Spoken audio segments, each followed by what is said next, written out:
مرد کے لیے نا ایک ہفتہ ہوتا ہے اور عورت کے لیے 7 دن ہوتے ہیں. مرد کے لیے مہینہ ہوتا ہے اور عورت کے لیے 30 دن ہوتے ہیں. مرد کے لیے سال ہوتا ہے اور عورت کے لیے 365 دن ہوتے ہیں. یعنی فرق یہ ہے کہ مرد جو ہے نا وہ تو وقت کو یوں ہی گزار دیتا ہے اور عورت اس وقت کے ایک ایک لمحے کو محسوس کرتی ہے. فرق ہے. اس کی تیاری بھی کرتی ہے وہ اور پھر اس کو وہ گزارتی ہے. عورت کے 24 گھنٹے صرف گھنٹے نہیں ہوتے، وہ گھر، بچوں، رشتوں، جذبات، محبت اور امیدوں کا ایک پورا جہان ہوتا ہے. وہ لمحہ لمحہ یہ سوچتی ہے کہ کل کیا پکانا ہے، بچوں نے کیا پہننا ہے، شوہر کا مزاج کیسا ہے، گھر کے معاملات کیسے چلیں گے، اور ساری روٹین ہوتی ہے.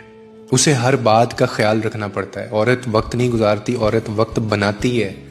عورت کے لیے وقت محض ایک گھڑی کی وہ ٹک ٹک نہیں ہے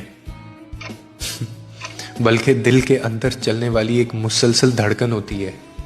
تو دیٹ از دا ڈفرنس کہ ایک مرد کی محبت یا اس کا انتظار کیا ہے، مرد کے لیے ٹائم کیا ہے اور عورت کے لیے ٹائم کیا ہے.